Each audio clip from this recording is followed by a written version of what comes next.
أشهد أن لا إله إلا الله وحده لا شريك له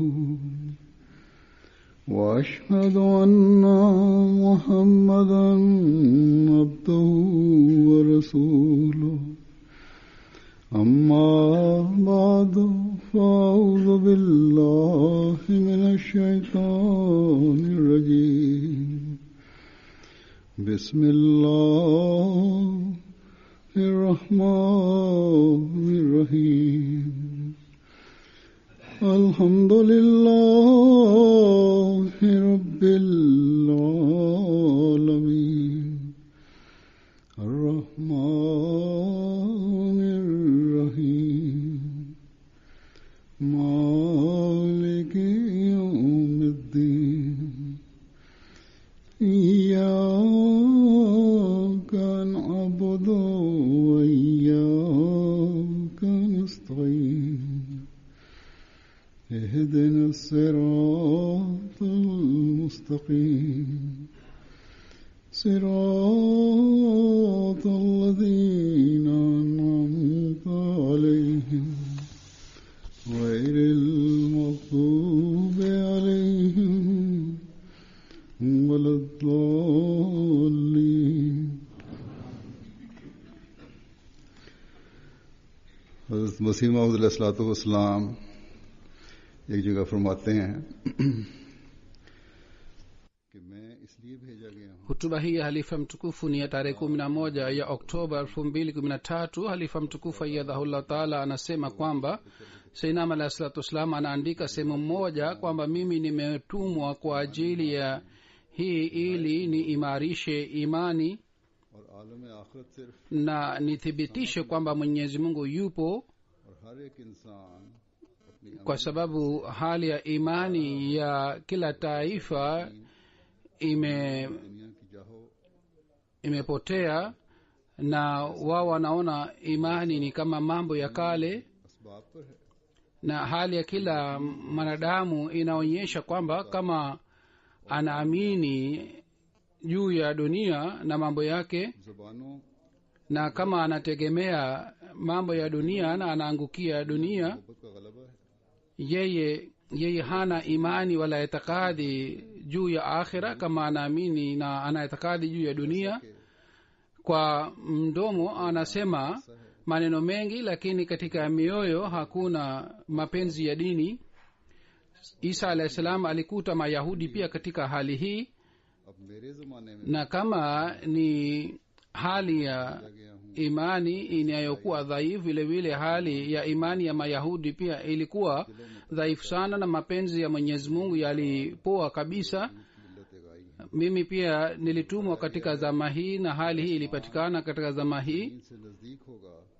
Mimi nimetumwa ili uchamungu upatikane mioyoni mwa watu, na hii ndiyo ni lengo la kuja kwangu na kutumwa kwangu.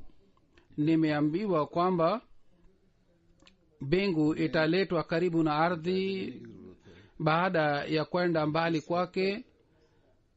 Halifa mtukufu anasema kwamba sisi tunadai kwamba tumejiunga na jumuiya ya Sinama alayhi salatu wassalam.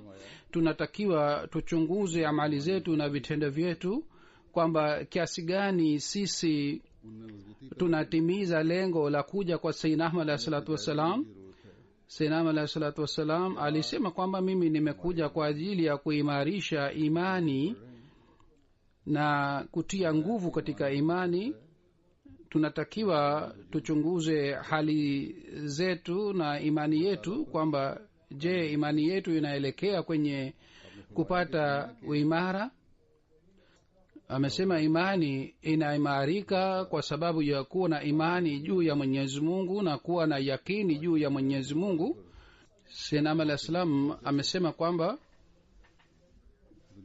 watu wanategemea dunia sana siku hizi, na watu hawamtegemei Mwenyezi Mungu siku hizi, na badala ya kumtegemea Mwenyezi Mungu watu wanaangukia dunia hii. Yakini ambayo inatakiwa iwe juu ya Mwenyezi Mungu ile yakini imepata daraja ya pili, तो यही सूरत हाल हमें नजर आती na dunia na vifaa vya dunia vimepata umuhimu zaidi. है। नजर दौड़ाना Tukichunguza kwa makini tunakuta hali hii चाहिए। inapatikana siku hizi duniani, आज दुनिया खुदा ताला की निस्बत दुनियावी चीजों पर lakini यकीन और भरोसा करती है। tusichunguze mazingira yetu au hali hii kwa sababu ya hii tu kwamba अपने जायजे लें। dunia badala ya kumtegemea Mwenyezi Mungu inategemea dunia zaidi, bali kuchunguza kwetu dunia na mazingira inatakiwa kwa sababu ya hii kwamba sisi tuchunguze hali zetu kwamba je, sisi tunategemea vifaa vya dunia zaidi au tunamtegemea Mwenyezi Mungu. Ikiwa sisi baada ya kujiunga na jumuiya hatumtambui Mwenyezi Mungu kama apasaye, कोई कीमत नहीं रखता। basi bayati yetu ni bure, haitakuwa na faida ya bayati yetu. दुनियावी मालकों को खुश Kujiita kwetu wanajumuiya haitakuwa na thamani hata kidogo. खुश करने से ज्यादा है। तो हम हज़रत मसीह मौऊद अलैहिस्सलाम की Ikiwa sisi tunapenda kufurahisha viongozi wa dunia हम na tunawafurahisha zaidi kuliko kumfurahisha Mwenyezi Mungu, katika hali hii अगर हम sisi hatutimizi lengo la kuja kwa Sayyidina Ahmad alayhi salatu wassalam, दीन की तालीम पर na sisi katika hali hii hatutimizi ahadi ya bai'a tuliyofanya naye. हमारा अहमदी कहलाना सिर्फ नाम का अहमदी कहलाना है। आप फरमाते हैं Ikiwa sisi tunatanguliza mambo ya dunia juu ya dini, खुदा ताला की हस्ती पर katika hali hii kujiita kwetu sisi ni wanajumuiya ni kujiita kwa jina tu. Sayyidina Ahmad alayhi salatu wassalam anasema kwamba kwa ulimi watu wanadai kwamba tunamtegemea Mwenyezi Mungu na tunamwamini Mwenyezi Mungu, लेकिन Amlan na tuna imani hii kwamba Mwenyezi Mungu ni juu ya kila kitu, पर गलबा है। na mapenzi ya Mwenyezi Mungu ni juu ya mapenzi ya kila kitu, lakini kwa amali na kwa vitendo क्या गैर मुस्लिम hali ni hii kwamba mioyoni mapenzi ya dunia yanashinda. की लघवियात Tunaona katika हयाइयों ने mazingira kwetu kwamba wao Waislamu au wasiokuwa Waislamu, kila mmoja anaangukia dunia na मुसलमानों को amejizama katika mapenzi ya dunia. Ovu ya dunia na ladha ya dunia imewafukuza mbali kutoka katika kumbukumbu la Mwenyezi Mungu. लेकिन Waislamu wameamrishwa kwamba waswali swala 5 kila siku, बिल्कुल उल्टा na wao waswali kwa sababu ya mapenzi ya Mwenyezi Mungu na kwa sababu ya ridhaa yake, इस लिहाज से lakini दूसरों पर नजर डालता है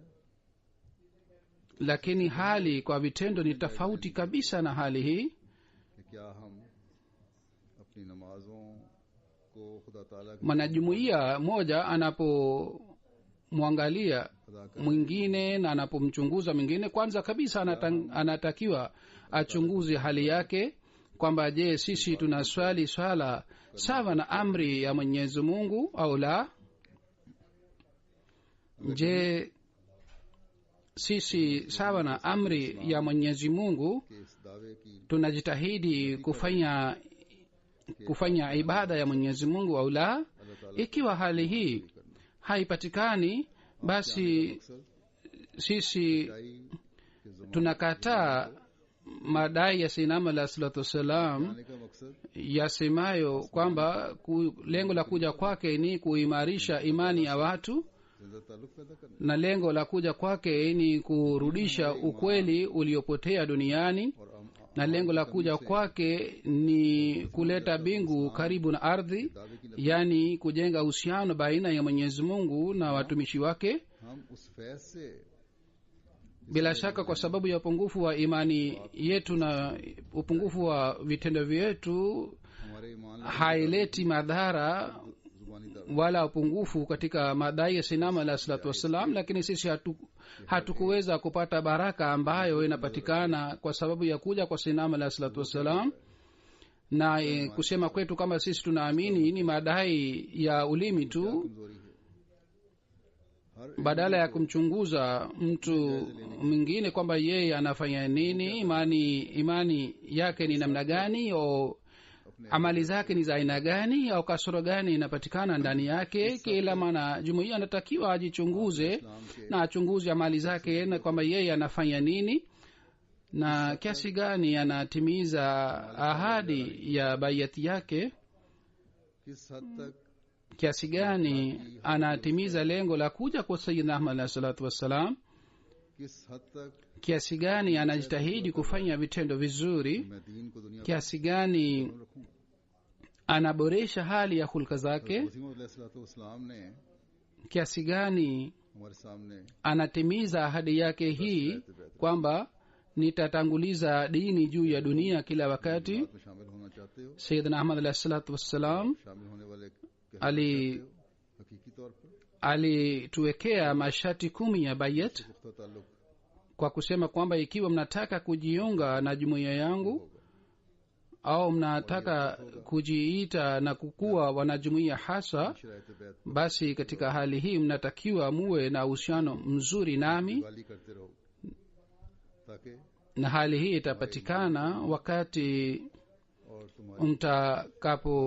mtakapofuata masharti 10 ya bayat, au mtaendelea kusoma masharti ya bayat haya ili imani yenu imarike na vile vile hali ya hulka zenu pia imarike na ipate maendeleo.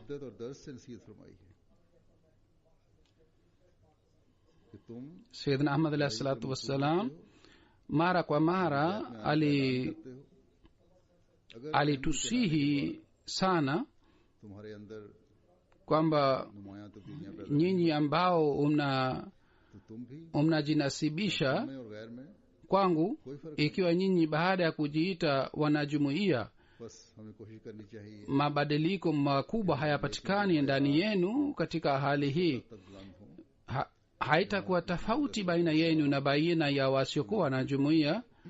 Basi tunatakiwa tujitahidi kwamba hali ya mema yetu ipate hali ambayo Sayyidina alayhi salatu wassalam alitaka kuona ndani yetu. Alifa mtukufu anasema kwamba Sayyidina alayhi salatu wassalam aliwasihi na aliwapatia nasaha wanajumuiya waliojiunga naye. Nitaeleza nasaha zile. Sayyidina alayhi salatu wassalam anaandika sehemu moja kwamba bayat kwa jina tu haileti faida yoyote,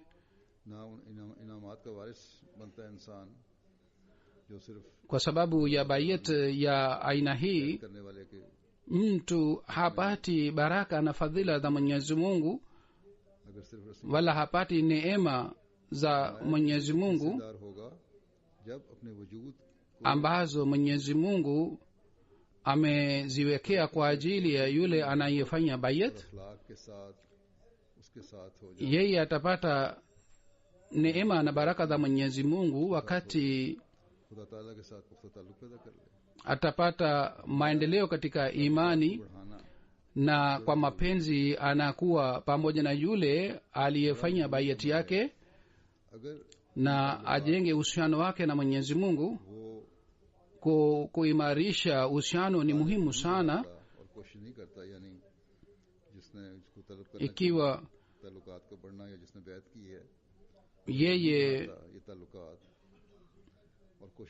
yeye haimarishi uhusiano wake na wala hafanyi juhudi kwa ajili yake katika hii, hafanyi juhudi, yani yeye hajengi uhusiano wake na Mwenyezi Mungu na yule ambaye alifanya bayati yake, basi katika hali hii yeye hana haki ya kuwa na mashitaka kwamba Mwenyezi Mungu hanifadhili wala hanipatii neema zake. Amesema uhusiano na upendo unatakiwa uboreshwe kiasi anachoweza kuboresha, ili sifa zake zifanane na sifa za kiongozi wake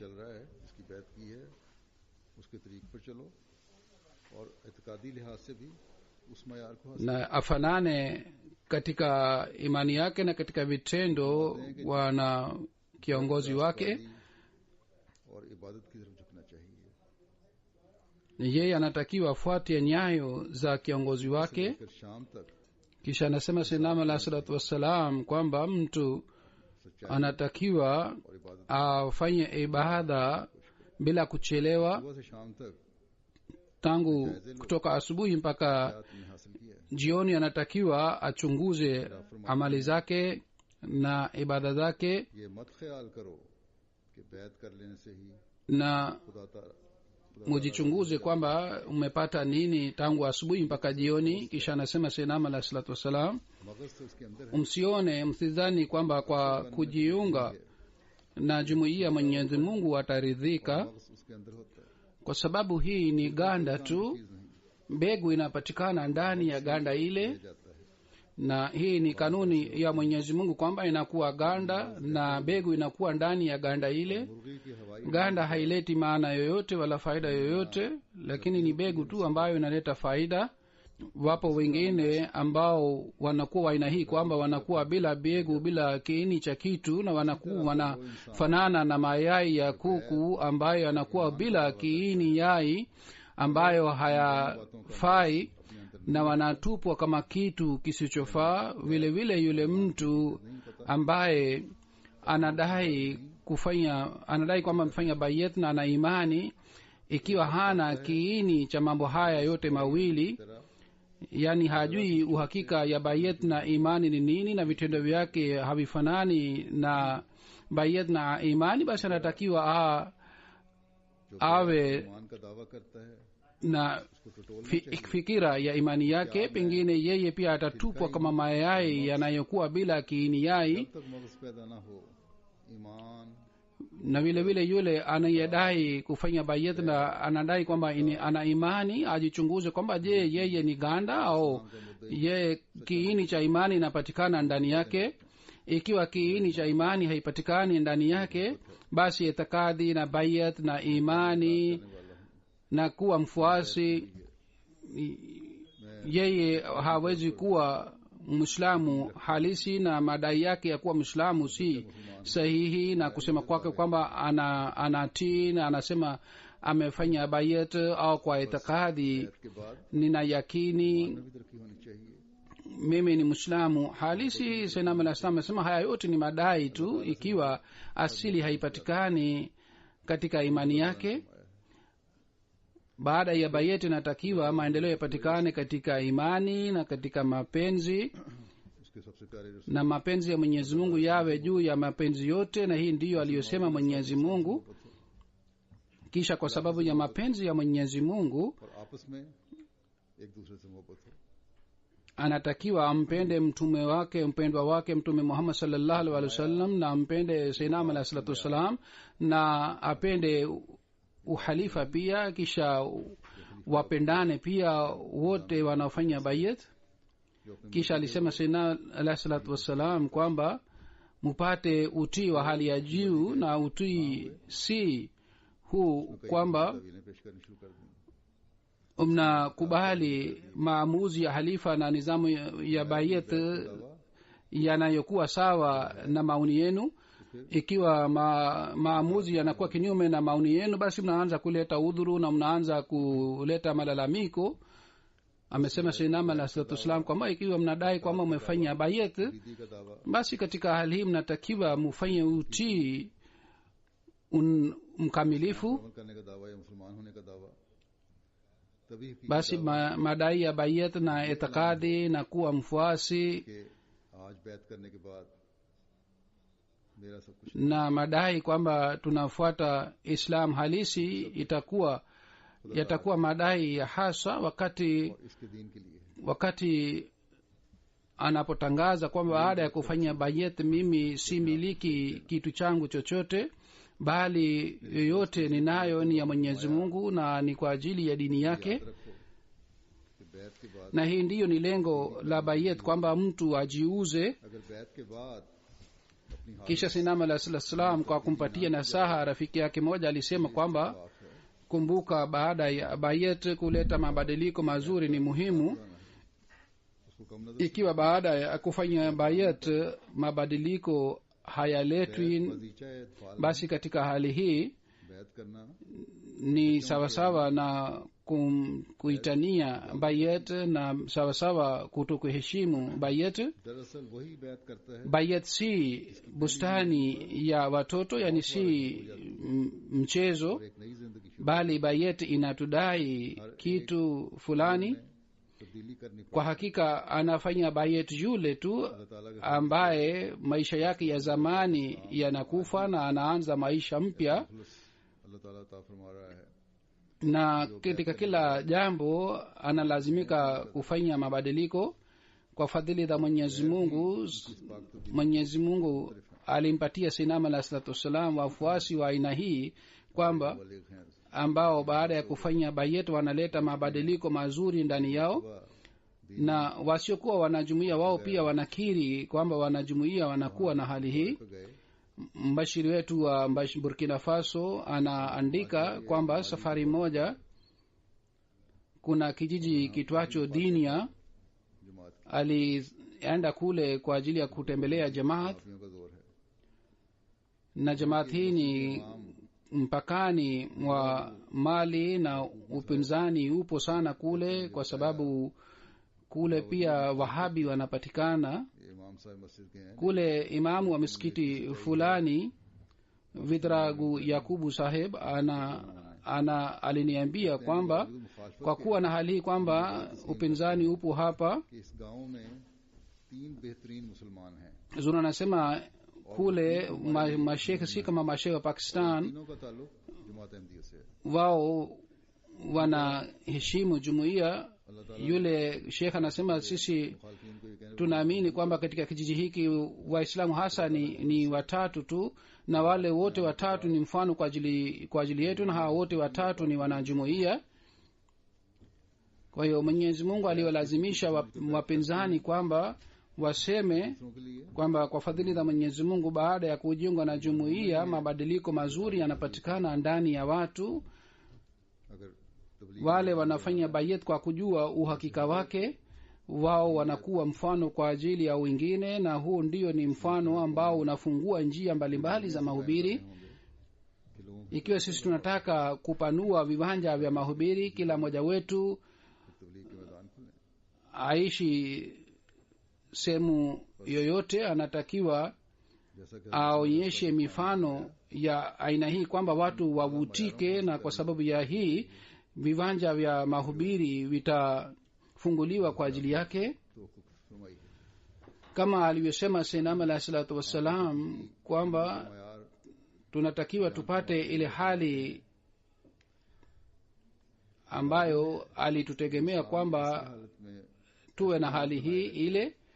कि फरिश्ते भी उससे मुसाफा करें Sayyidina alayhi salatu wassalam kwa kueleza hali na आना चाहिए sifa za mwanajumuiya anasema kwamba की है तो ये रंग पैदा होना ni lazima kwamba mtu awe na hali ya aina hii kwamba malaika pia wapeane mkono naye. चाहिए दूर हों Ikiwa sisi tumefanya bayat, basi hali hii inatakiwa ipatikane अगर kwamba kila wakati tuwe na haufu ya Mwenyezi Mungu juu ya mioyo yetu, na kwa sababu ya hii tuweze मेरे हाथ kufukuza mbali dhambi. एक मौत को Ikiwa mtaishi kama watu wa dunia, basi hamtakuwa na faida ya kusema kwamba umetubu kwa mkono wangu. Kutubu चाहे इसका नहीं kwa mikono yangu inataka mauti दिल का एक ili mpate kuzaliwa kwenu mpya katika maisha yangu. Ikiwa hamkufanya bayat kwa moyo, basi haitaleta matokeo, जरूर बख्श देता है और वो ऐसा हो जाता है kwa sababu ya bayati yangu Mwenyezi Mungu anataka kwamba mufanye kwa फरिश्ते उसकी हिफाजत moyo wenu. Yule anayenipokea kwa hali hii Mwenyezi Mungu lazima anasamehe dhambi zake zote, na yeye anakuwa kama amezaliwa katika tumbo la mama yake, na malaika wanamsifu. वजूद अलग Hazur anasema haya ni mabadiliko mazuri, kila mmoja wetu anatakiwa awe na mabadiliko ya aina hii. Kisha anasema Sayyidina alayhi salatu wasalam kwamba baada ya kujiunga na jumuiya natakiwa hali yenu iwe tofauti na wengine, हासिल करने na nyinyi muwe watu wa kuishi maisha mpya, बैत की na msiwe kama mlikuwa zamani. कि kisha anaendelea kusema sayyidina alayhi salatu wassalam kwamba mnatakiwa mujue uhakika wa bayat na nini, kisha muzingatie muimarike katika bayat. Na uhakika wa bayat ni hii kwamba anayefanya bayat alete mabadiliko mazuri ndani yake na awe na hofu ya Mwenyezi Mungu moyoni mwake. Na kwa kujua kiini cha imani alete mabadiliko mazuri ndani yake. Ikiwa hali hii haipatikani, basi kufanya bayat haitaleta faida kwake, bali bayat ya aina hii itakuwa kuleta adhabu zaidi kwa ajili yake, kwa sababu baada ya kufanya ahadi na baada ya kuelewa kuasi ni jambo la hatari sana. Kisha anasema sayyidina alayhi salatu wassalam kwamba bayat maana yake ni kuelewa uhakika wa bayat ni nini. Mtu aliyefanya bayat kwa kupeana mkono lakini hakuelewa maana ya bayat ni nini wala hakujali kuhusu bayat, basi bayat ya huyo mtu ni bure. Yani alifanya bayat kwa kupeana mkono lakini hakuelewa maana ya bayat ni nini, basi bayat yake ni bure na haina maana ya bayat yake kwa Mwenyezi Mungu. Lakini yule mtu ambaye amekaa mbali kwa maili maelfu na maelfu anafanya bayat kwa moyo wake na kwa kuelewa uhakika na maana ya bayat ni nini, basi yeye ni mbora zaidi kuliko yule aliyekuwa karibu na alifanya bayat kwa kupeana mkono. Kisha yule alikuwa amekaa mbali, baada ya kufanya bayat anabadilisha hali yake, ni mbora zaidi kuliko yule ambaye anakuwa karibu na anafanya bayat kwa kupeana mkono lakini hafanyi sawa na bayat yake, basi yule ambaye ni mbali ni mbora zaidi. Kwa hiyo kwa baada ya kufanya bayat ni muhimu mtu ajue uhakika wa bayat ni nini, na uhakika wa bayat itajulikana wakati mtu atazingatia masharti 10 ya bayat yaliyowekwa na sayyidina alayhi salatu wassalam, kisha atajitahidi kufuata yale masharti 10 ya bayat.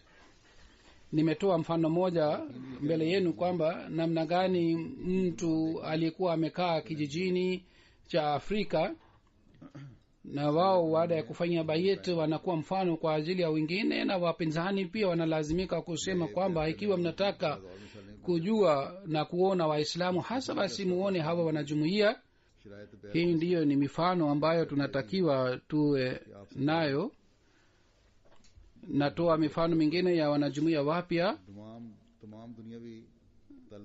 katika masharti ya bayat ya sinama la salatu wassalam. sharti moja ni hii kwamba anayefanya bayat atajenga upendo na uhusiano wa sinama la salatu wassalam na atatanguliza uhusiano huu juu ya kila kitu. Na wanajumuia ambao wamekaa katika maeneo mbalimbali ya dunia, wao wanakuwa na hali hii. Katika nchi za Russia wanajumuia, watu wanaojiunga na jumuia kwa fadhili za Mwenyezi Mungu, wao wamezidi sana katika hali ya imani yao. Wachache walienda kushiriki jalsa salana ya Qadian. Baada ya kurudi kutoka Qadian na baada ya kufika nchini kwao, waliniandikia maoni yao. mmoja wao aliniandikia kwamba kuhusu kijiji cha Qadian tulisoma katika vitabu na tuliona katika TV, lakini sisi tulipokinyaga kijiji kile, basi tulikuta hali ile ile iliyokuwa wakati wa sinama alayhi salam.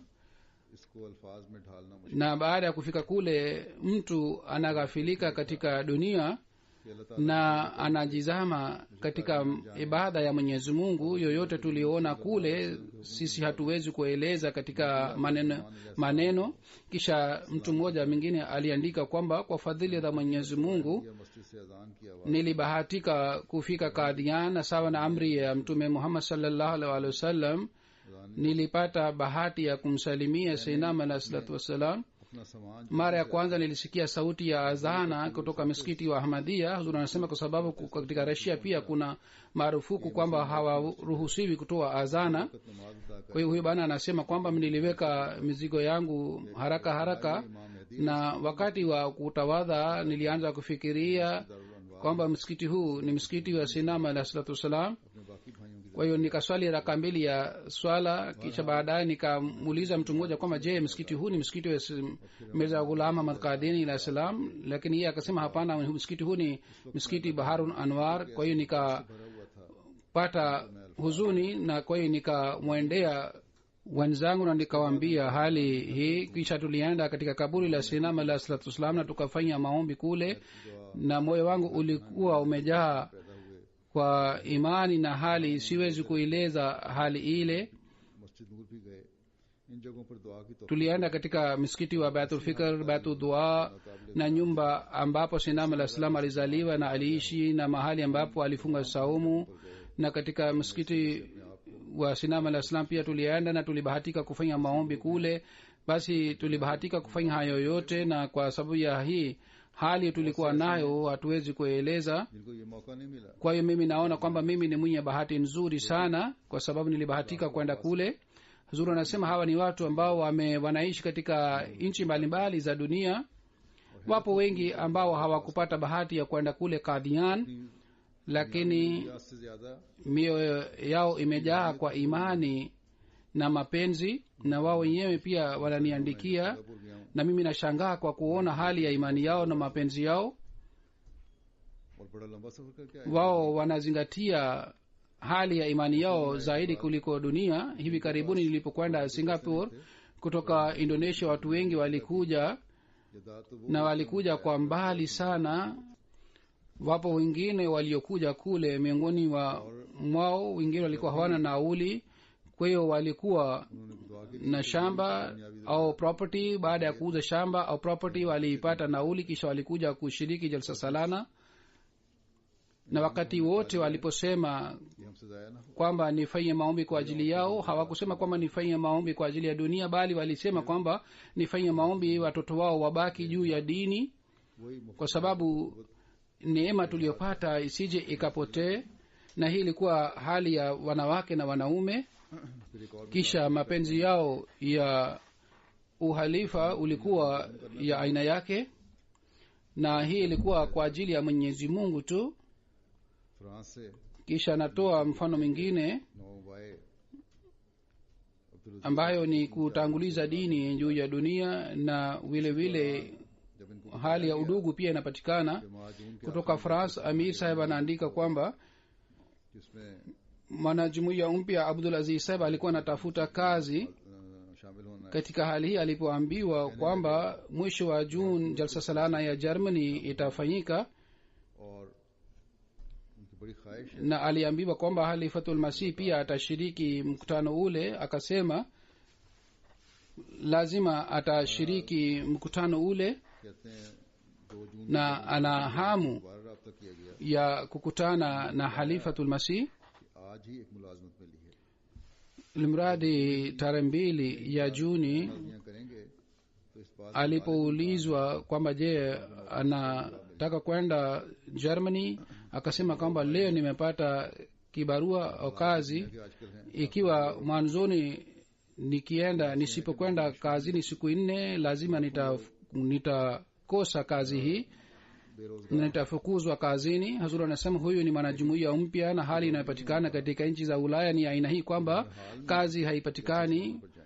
Watu malaki na malaki wanakaa bila kuwa na kazi yoyote, lakini मुलाकात के लिए जरूर जाऊँ। kwa kuwa na hali hii, huyu mwanajumuiya akasema kwamba katika hali yoyote ataenda kushiriki jalsa salana. Ikiwa anakosa kazi au kibarua, akose ye hajali, lazima nitaenda kukutana na Halifatul Masih. Alhamdulillah, alishiriki mkutano wa mwaka wa Germany, kisha baadaye alifanya bayati kwa mkono wangu pia. एक दिन उन्हें खुदा Kisha kutoka Mali, mbashiri wetu anaandika kwamba mwanajumuiya mpya wa mkoa wetu Adam की थी saheb anafanya kazi katika kampuni fulani. Siku moja aliitwa kwa ajili ya kikao cha khudhamul ahmadia, na wakati ule ule kulikuwa kikao cha kampuni yake pia, na kikao kile kilikuwa cha aina hii kwamba ikiwa hashiriki katika kile kikao ilikuwa haufu kwamba atafukuzwa kazini, lakini akasema yeye hajali, akashiriki kikao cha jumuiya. Baada ya kikao cha jumuiya, alipoenda kwa ajili ya kushiriki katika kikao cha kampuni alikuwa amechelewa sana, na ilikuwa haufu kwamba mwenye kampuni atamkasirikia sana, lakini yule ambaye ni mtumishi wa dini, badala ya kumkasirikia, mwenye kampuni alifurahi sana kwa sababu kazi yake, na kwa zawadi alimpatia pikipiki. Na kwa sababu ya hii yule mwanajumuiya mpya ana imani hii kwamba zawadi hii alipata kwa sababu ya kujiunga na jumuiya. Hazur anasema hii ni imani yao, na walitimiza ahadi ya kutanguliza dini juu ya dunia, na kisha Mwenyezi Mungu pia alimpatia zawadi. Hapa pia watu wengine walikutana nami, wengine wawili na wajua walikuja kutoka Fiji, walipata kibarua hivi karibuni, lakini waliacha kazi yao na kibarua na walikuja kushiriki jalsa salana. Wapo wengi wenyeji wa hapa kwa sababu ya kazi yao au kwa sababu yoyote nyingine hawakushiriki jalsa salana ya hapa, ilhali walitakiwa lazima washiriki mkutano wa mwaka wa hapa. Hazur anasema kwamba angalieni mfano mwingine wa mtu anayeishi katika nchi za mbali, na alikuwa na hamu sana, hamu gani ya kupata elimu ya dini, kisha Mwenyezi Mungu alimfadhili kiasi gani. Kutoka Ivory Coast, Umar Singhare Saheb anasema kwamba baada ya kujiunga na jumuiya, Mwenyezi Mungu alinionyesha nishani chungu mzima ya kupokelewa kwa maombi na kuhusu ukweli wa Sayyidina Muhammad sallallahu alaihi wasallam, na kila moja Mwenyezi Mungu anaendelea kunionyesha. Na hii ndiyo aliyosema Sayyidina Muhammad sallallahu alaihi wasallam kwamba baada ya kujiunga na jumuiya mtu anatakiwa imani yake iboreke zaidi. Anasema kwamba mkutano wa mwaka wa Ivory Coast ilikuwa inakaribia, na hali yangu ilikuwa ya aina hii kwamba nilikuwa sina nauli wala hela kwa ajili ya matumizi ya njiani. Nikafanya maombi kwamba ye Mola wangu, huyu Sayyidina Islam ni mahdi wako na mtume wako, kwa hiyo nijalie niweze kushiriki mkutano wa mwaka, kwa hiyo nipatie nauli na matumizi ya njiani ili niweze kuenda kushiriki jalsa salana. Anasema siku moja mrafiki yangu moja asikuma na jumuiya, yeye pia akasema nataka kushiriki mkutano wa mwaka, kwa hiyo akaandikisha jina lake na jina la rafiki yake pamoja na wale watakaoshiriki. Lakini kabla ya siku mbili ya safari alikuwa hana nauli wala matumizi ya njiani. Anasema na aliendelea kufanya maombi. Katika hali hii nililazimika kwenda katika kijiji cha jirani kule mtu mmoja alikutana nami na akasema kwamba tangu jana nilikuwa na kusubiri hapa, kisha akanipatia 20,000 franc na akasema kwamba hii ni kwa ajili yako. Mwenyezi Mungu alitia katika moyo wa yule mtu mwingine kwamba ampatie hela. Anasema kwamba kwa kupokea 20,000 hii nilimshukuru Mwenyezi Mungu. 16,000 nilitumia kwa ajili ya nauli ya watu wawili na 4,000 niliweka kwa ajili ya matumizi ya njiani. Hazur anasema bila shaka fadhila hii ya Mwenyezi Mungu inaimarisha imani ya wanajumuiya hawa, kama huyu bana mwenyewe ameandika. Baada ya kufanya bayet, mabadiliko yalipatikana ya aina hii kwamba badala ya kumwelekea dunia, mabadiliko haya yalimwelekeza kwenye Mwenyezi Mungu. Hakuenda kumwomba hela hii kwa mtu wa dunia, bali aliendelea kumwomba Mwenyezi Mungu, na Mwenyezi Mungu alitimiza hamu yake na Mwenyezi Mungu alitimiza mahitaji yake pia.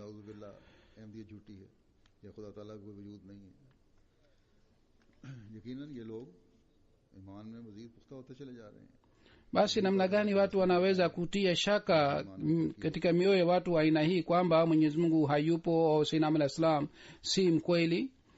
bila shaka hawa watu wanaendelea kuimarika katika imani yao, na lazima watawaambia watoto wao pia, na imani ya watoto wao pia itaimarika zaidi na zaidi. जैसा कि हमने फरमाया कि पाक तब्दीलियां पैदा करो और अल्लाह ताला और उसके रसूल के हुक्मों पर अमल करो, तो तभी तुम्हारे ईमान का सही पता लगेगा. Sayyidina Alayhi Salam amesema kwamba wanajumuiya walete mabadiliko mazuri ndani yao na wafuate amri za Mwenyezi Mungu na mtume wake, ndipo imani yenu hasa itajulikana.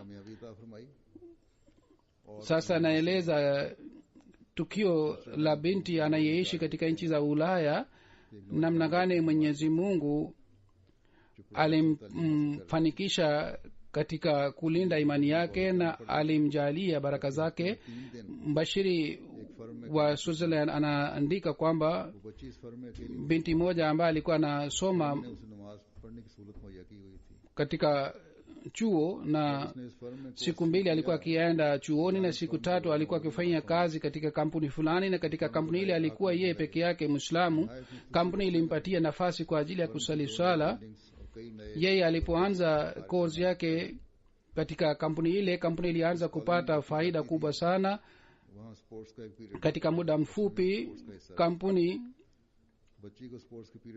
kampuni ilikodisha nyumba 2 na vile vile wafanya kazi wengi, na mahali ambapo yule binti alikuwa akienda kule ilikuwa course ya sports pia, ya mchezo pia. Kwa hiyo yule binti alilazimishwa kwamba ashiriki katika sport. Yule binti akasema siwezi kucheza pamoja na wanaume, kwa hiyo alilazimishwa na shule, lakini hakukubali yule binti. Kwa hiyo shule ilipeleka mashtaka yake kule katika kampuni yake kwamba course hii ya mchezo sport ni sehemu ya kazi, kwa hiyo ikiwa hafai basi atafukuzwa kazini. Lakini yule binti alibaki juu ya imani yake, alisema hata kama mnanifukuza mimi sijali, lakini siwezi kucheza na wanaume. Kwa hiyo wao waliendelea kumlazimisha. Kwa hiyo mwishowe yule binti mwenyewe akasema mimi siwezi kusoma katika kampuni hii. Kwa hiyo baada ya kuacha kampuni ile alijiunga na private college.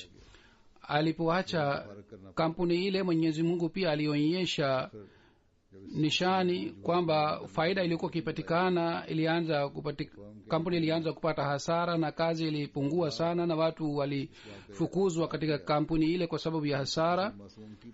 Kwa ajili ya kujua sababu ya hasara ni nini, kikao kilipoitishwa, MD wa kampuni akasema na akakiri kwamba wao wamepata maombi ya mtu aliyedhulumiwa. Mtu fulani alimwandikia yule binti kwamba wakati ulipoacha kampuni yetu, siku kadhaa watu waliendelea kuzungumza kuhusu wewe, kisha baadaye watu walikusahau, lakini tangu MD amesema kwamba kampuni yetu inapata hasara kwa sababu ya maombi ya mtu aliyedhulumiwa. Tena watu wameanza kuzungumza kuhusu nawe, na kila mmoja ana maoni haya kwamba wewe ni yule aliyedhulumiwa na kampuni. Yule mwanamke ambaye aliyekuwa kiongozi kule aliyemsumbua, yule mwanamke pia alifukuzwa kazini, na Mwenyezi Mungu alimfadhili yule binti hivi kwamba alimaliza masomo yake katika ile private college na hakupata matatizo yoyote katika masomo yake. Huyu binti alitanguliza mapenzi ya Mwenyezi Mungu juu ya kila kitu, na Mwenyezi Mungu alitimiza matamanio yake ya dunia pia. Huzuri anasema kwa ajili ya watoto wetu pia kuna funzo katika tukio hili kwamba watangulize dini ya Mwenyezi Mungu, watangulize mapenzi ya Mwenyezi Mungu. Basi katika hali hii Mwenyezi Mungu anaendelea kuleta fadhila zake. Si lazima kwamba tuanze kufuata mambo yote ya hapa. Nyinyi mnatakiwa uzuri wa watu hawa mupokee, na uovu na maovu ya watu hawa msikubali. Kufanya swimming ni muhimu kwa ajili ya wanawake pia, si kwamba wamepigwa marufuku hawaruhusiwi, lakini wao wafanye pamoja na wenzao wanawake.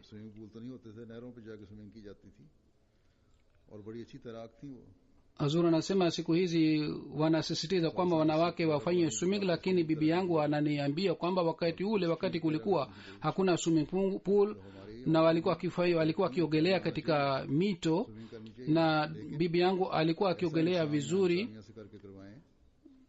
na alikuwa akiogelea upstream, na wanawake wetu wanaogelea vizuri na natakiwa wajue jinsi ya kuogelea, lakini wanatakiwa wafanye mpango wa shauriana na viongozi wa swimming pool kwamba wakati wa wasichana wawe wasichana tu.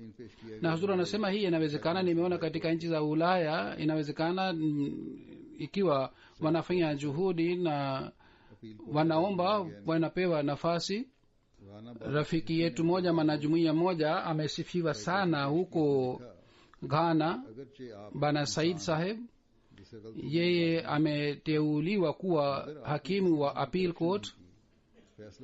Ghana Bar Association iliandaa kikao kwa ajili yake na ilisema kwamba ikiwa wewe ni mwanadamu inawezekana kwamba ufanye makosa lakini hukufanya corruption. Baada ya kutoa uamuzi hupendi hata upewe zawadi ya shukrani. Wewe huna tabia ya kufanya corruption ya aina yoyote.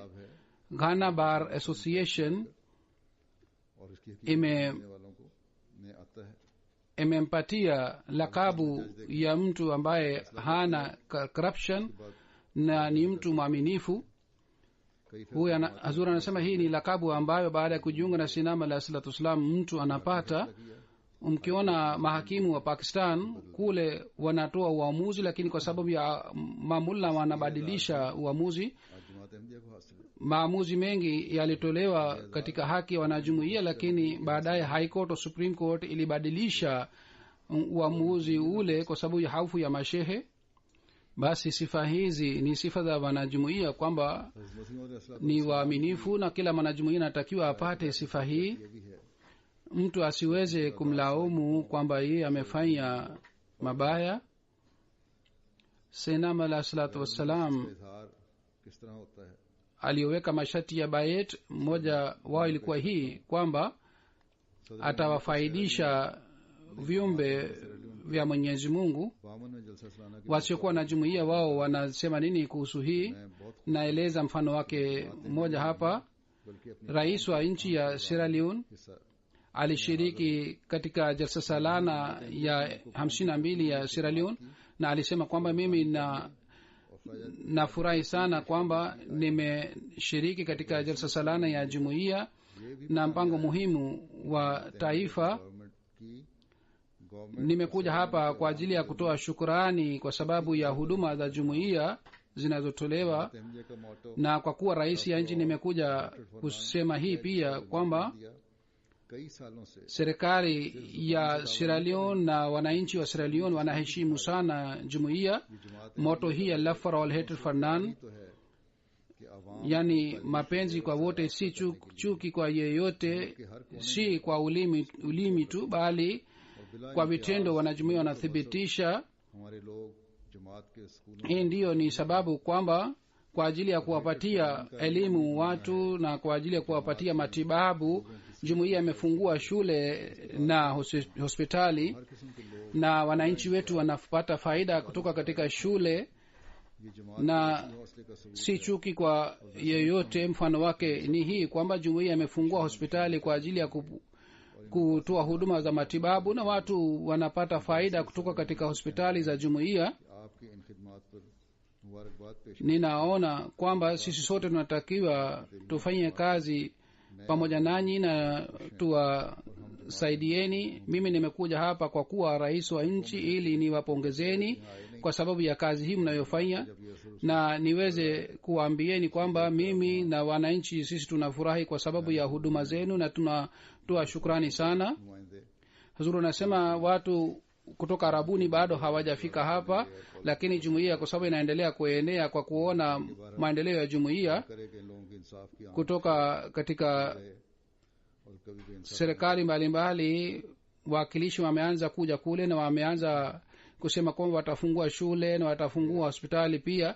lakini mwenyezi mungu करने की awajalie watu hawa waendelee kufanya uadilifu na wasifanye kinyume na uadilifu siku za usoni pia. सैरालियोन peoples party के kisha chairman wanajumuia kiasi gani namna gani wanafanya amri za mwenyezi mungu na mtume wake. जमात अहमदिया के बावजूद asiyekuwa mwanajumuia yeye alitoa maoni gani? हालात का इजहार करते हुए कहा कि मैं जलसा सालाना chairman mstaafu wa people's party wa Sierra Leone Al-Haja Saheb katika hutuba yake aliyotoa katika jalsa salana ya 52 ya Sierra Leone alisema katika hutuba yake kwamba nimewahi kushiriki katika jalsa salana ya UK pia mara chungu mzima, na kule kwa kuona sifa za wanajumuia na kwa kuona hali yao ya kufuata amri za Mwenyezi Mungu na mtume wake, kwa kuona hali hii yote mimi naona kwamba ushindi wa Islamu utapatikana kwa kupitia wanajumuia au jumuia hii. Akasema kwamba ikiwa sisi kwa sababu ya kutokuwa na elimu hatuwezi kujiunga na jumuia, अगर कोई आ हजूर सल्लल्लाहु अलैहि वसल्लम tusiseme maneno mabaya kuhusu jumuia. तो वो जमात अहमदिया के अफराद Mabango yaliyowekwa hapa katika jalsa salana, kwa kusoma maandiko haya inajulikana hii waziwazi kwamba ikiwa kuna yoyote anayempenda mtume sallallahu alaihi wasallam basi ni wafuasi wa jumuiya hii. बस ये उसमें Nasema hii waziwazi kwamba yoyote atakayeshiriki jalsa salana hawezi kujizuia kwa kusema haya kwamba और आ हजरत future ya Islam inaunganishwa na jumuiya hii. करने की कोशिश Tunasema hii ndiyo ni hulka za jumuiya, inatakiwa hulka hizi zipatikane ndani ya wanajumuiya, kwamba wasiokuwa wanajumuiya waweze kusema kwamba मुझे उन्होंने wanajumuiya wanajitahidi kufuata nyayo za mtume sallallahu alaihi wasallam na wanampenda mtume sallallahu alaihi wasallam kushinda wengine wote. Kutoka Spain, Bi Aisha anasema kwamba yeye aliniandikia barua kwamba mimi pamoja na mume wangu nakaa na wazazi wa mume wangu wote si wanajumuiya. Wao wanaposengenya wakati wanapokaa pamoja, mimi nahuzunika sana, mimi sipendi kukaa nao. Na vile vile tangu nimejiunga na jumuiya mimi nimeacha kupeana mkono na wanaume na sikai katika kikao cha wanaume, na wazazi wa mume wangu hawapendi jambo hili, kwa hiyo wananitendea vibaya अलग मकान अता फरमाए जहां आजादी से na wanasema kwamba nitoe hadithi isemayo kwamba sisi hatuwezi kupeana mkono na wanaume. Sisi tunaishi katika hali ya aina hii, utuombee sisi tuweze kupata nyumba yetu ili tuweze kufuata mafundisho ya Sayyidina Muhammad alayhi salatu wassalam. Huzur anasema haya ni mabadiliko yanapatikana ndani ya wanajumuiya wapya. जो मना है मर्दों से Kwa hiyo binti yeyote asiwe na complex मर्दों को kwamba baadhi wakati tunalazimika kupeana mkono na wanaume. Haina haja ya kupeana mkono na wanaume. Ikiwa imepigwa marufuku kupeana mkono na wanaume, basi inatakiwa ताला के फजलों को समेटना है amri hii ifuatwe. Vile vile wanaume pia हुक्म पर wanatakiwa wasipeane mkono na wanawake. Ikiwa unataka kukusanya fadhila za Mwenyezi Mungu, basi katika hali hii फिर katika kila amri inatakiwa tufuate, hata kama ni ndogo kiasi gani ile amri, lazima tufuate ile amri. माँ और चंद शरपसंदों Kisha bana mmoja labda ni kutoka India anasema kwamba kutoka mission house पर हमला किया katika Jamaat Ahmadiyya Chitiala mashehe na watu wenye shari katika Godavari करेंगे walishambulia mission house na misikiti na wakanyang'anya misikiti, अहबाब के दिल में से na msikiti ule ulijengwa na wanajumuiya, na wakasema wao wataongoza swala, lakini nyinyi mnaruhusiwa kusali swala nyuma yetu. Lakini Mwenyezi Mungu उनके पीछे नमाज अदा करने से इनकार alitia ghera katika mioyo ya watu ya aina hii kwamba mtu yeyote hakupenda kwamba aswali nyuma ya mashehe wasikuwa na jumuiya. कि इमाम को नहीं मानते Kwa kila mmoja akakataa kwamba hii hatasali swala nyuma yake na wakabaki juu ya jumuiya. Tunasema hii ndiyo ni mfano wa ghera ya dini. फिर Wale watu ambao hawampokei imamu wa zama hizi na hawampokei imamu aliyetumwa na Mwenyezi Mungu जमाने के ambaye amekuja sawa na bishara za Mtume sallallahu alaihi wasallam, बल्कि basi hatuwezi kusali swala nyuma ya mtu wa aina hii. wala hatuwezi kumteua kuwa imamu yetu ambaye anakataa imamu wa zama hizi. और जिन्होंने kuhusu hii pia hazur anasema inatakiwa tuwe waangalifu sana kwamba अल्लाह ताला करे tusiswali nyuma ya wengine. का हक अदा करने wenye bahati nzuri ni wale ambao walifanya bayat kisha wakaleta mabadiliko mazuri ndani yao na wanaendelea kufanya juhudi yake. mwenyezi mungu ajalie kwamba kila mmoja wetu aweze kutimiza haki ya bayati yake. आप फरमाते हैं कि मैं खूब जानता हूँ कि इन बातों na का किसी के दिल में पहुंचा देना मेरा काम है। uchungu aliyokuwa anayo sainama la salatu wassalam moyoni mwake kwa ajili ya kutuleta karibu na mwenyezi mungu sisi tuweze kuwa na uchungu ule. हजार sainama la salatu wassalam anasema kwamba और इखलास में तो बड़ी si kazi yangu kutia mioyoni mwa watu. या kisha anasema kwamba wapo watu maelfu na maelfu ambao wamepata maendeleo sana katika imani na mapenzi, lakini baadhi wakati kwa sababu ya tabia ya zamani इखलास में बहुत बड़ी au kwa sababu ya udhoefu wa binadamu लेकिन बात कमजोरियां दिखा जाती wanashiriki sana katika mambo ya dunia kiasi hiki kwamba wanaghafilika katika dini. फरमाया हमारा मतलब है wao wana mapenzi sana, ये लॉस हो जाए lakini baadhi wakati wanaonyesha udhaifu. kwa hiyo inatakiwa udhaifu wa aina hii ufukuzwe mbali. दिक्कत ना समझे amesema maana yangu ni kwamba wawe safi wa imani ya kiasi hii kwamba और महजूरी का बायस होती हैं wasitangulize kitu chochote juu ya dini, पैदा ना हो उस वक्त तक हालत खतरनाक है। और na mambo yanayopeleka mbali katika mwenyezi mungu अपने जायजे लेने की जरूरत है। waweze kujiepusha mbali katika mambo haya. ikiwa hali hii haipatikani basi wapo hatarini. करने की जरूरत है। basi sisi hasusan tunatakiwa tuchunguze hali zetu, tufanye hali zetu ziwe sawa na ridhaa ya mwenyezi mungu. mwenyezi mungu atuwezeshe tuweze kufanya hivi, amin. الحمد لله نحمده ونستعينه ونستغفره ونؤمن به ونتوكل عليه ونعوذ بالله من شرور أنفسنا ومن سيئات أعمالنا من يهده الله فلا مضل له ومن يضلل فلا هادي له ونشهد أن لا إله إلا الله ونشهد أن محمدا عبده ورسوله عباد الله رحمكم الله إن الله يأمر بالعدل والإحسان وإيتاء ذي القربى وينهى عن الفحشاء والمنكر والبغي يعظكم لعلكم تذكرون اذكروا الله يذكركم وادعوه يستجب لكم ولذكر الله